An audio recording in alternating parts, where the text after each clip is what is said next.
wrapping up. If there are no other questions, thank you. George, last question then. Yeah, one last question to Ms. Abu Zaid, if I may.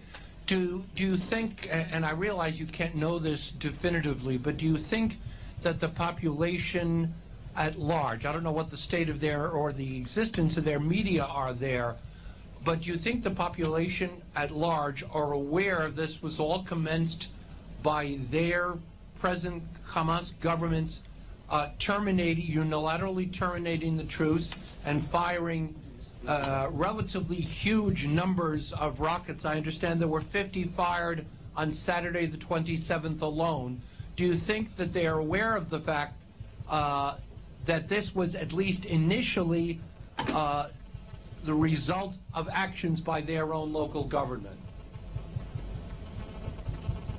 No, I don't think that they think that the truce was violated first by Hamas. I think they saw that the Hamas had observed the truce quite strictly for almost 6 months, or certainly 4 of the 6 months, and that they got nothing in turn because it was supposed to be a kind of a deal. If there were no rockets, the crossings would be opened. The crossings weren't opened at all. So, and then before Hamas started shooting any rockets, of course, there was a targeted assassination of a number of militants. There was an incursion to attack a group of militants, and 7 people or so were killed. So then the rockets went out, and that was sort of the breakdown of the truce. So again, I say it's always difficult to know the beginning or the chicken or the egg or whatever it is.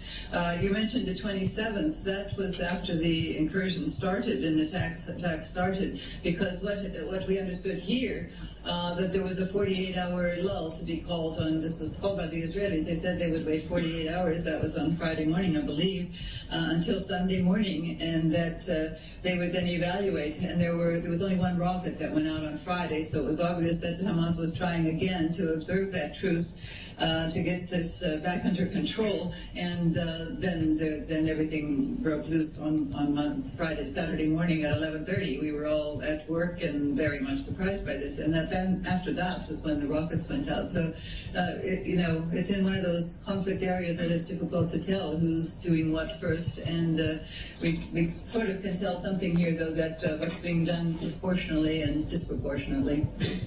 All right, thank you very much. Karen, thank you for joining us. Thank you, Max, for joining us, and thank you, Mr. Holmes. Have a good afternoon.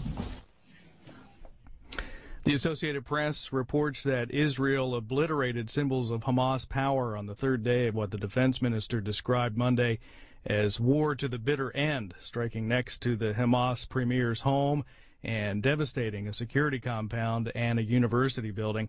Meanwhile, the Bush administration called today for an end to the new flare-up in Mideast violence, saying Hamas once again shown its true colors as a terrorist organization with attacks on Israel. White House spokesman Gordon Jondro said Hamas had chosen not to renew a 6-month ceasefire.